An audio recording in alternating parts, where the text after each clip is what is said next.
Hey folks, welcome to episode 6. Today we're going to talk about this S meter, which is a very interesting topic. There's a lot of different opinions about this design, which is actually pretty crappy. But let me tell you what I plan on doing. So this housing, as you can tell, has slits cut into it. And I've seen some people think that it cracked because of age. I don't think that was done. I don't think that's the issue at all. I think it was purposely slit so that it could be adjusted in and out, so that you can put a clamp around it and hold it in place. And what they did on the original design is they have this seemingly weak brass ring, which has little teeth here, as you can see. And what the original design calls for is to put this brass ring around this cowl here and hold it in place with a set screw right here. The problem is that it's not really very efficient. When you put the screw in, this thing is not solid, so it kind of meshes together and it's kind of sloppy. So I've been thinking about what I could do. Our good friend John from Arkansas sent a couple of links on my last video on a couple of things people have done. They've used PVC pipe.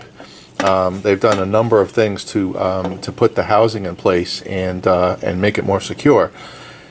Now the PVC pipe one, it looks really nice, but the thing that I would worry about on that one is that there's a light bulb in here, right? The meter lights up, and having that unit sealed so tightly doesn't allow the heat to escape. So I would think over time that pipe would get weak or burn or even melt. You know, these bulbs are not low power. So what I think I want to do with this, I'm going to test it obviously, is I went out and I bought this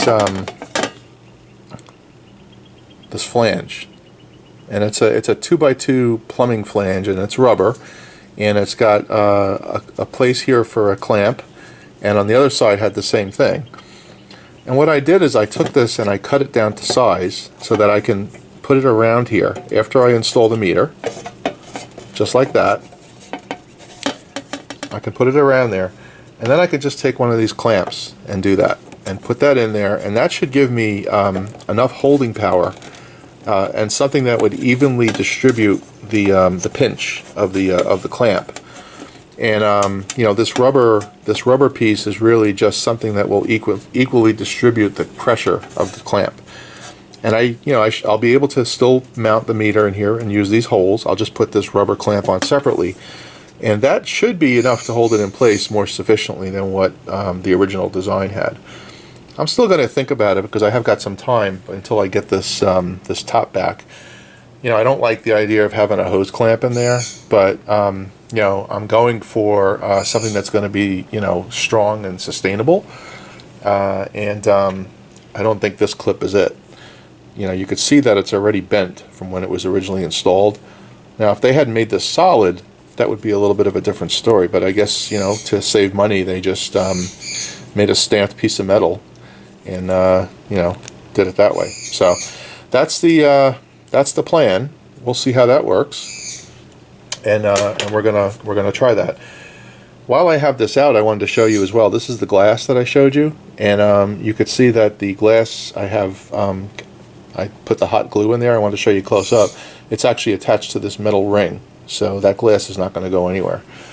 So that's the story on this. I've got plenty of time to think about what I want to do, so no rush on this stuff.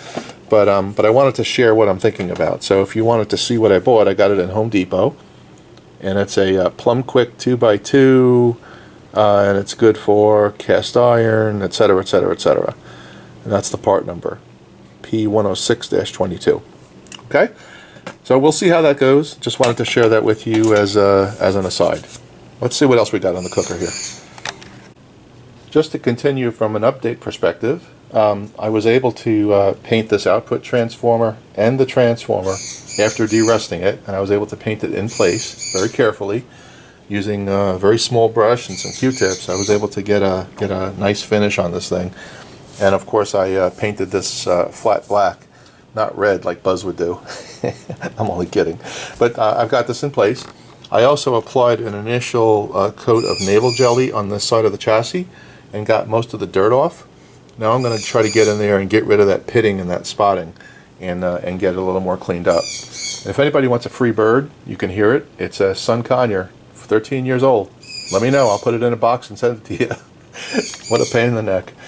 Anyway, that's what I've got here as a bird. I have a couple of cats. Maybe they can have an early lunch or something. But that's where we are. We've got this side initially cleaned. I've got the transformer navel jellied and painted with primer and with paint. Same thing with the output transformer, so that's in good shape. And then we're going to continue on this side, which is still filthy.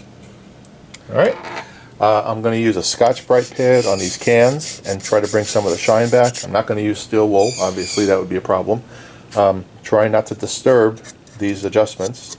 I'll leave those when I align it, so we won't go anywhere near those. So that's the update for now. Let me do some more and I'll come back.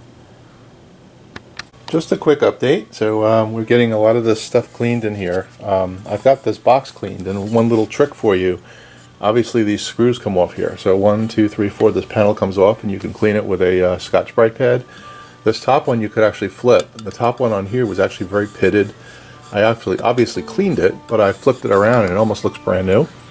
Put this little ground clip here and some navel jelly, and it looks like it's brand new and still working. Big problem I'm going to have is right down there. I really have no way to get in there. I really don't want to lift up this entire tuning mechanism to remove this dial.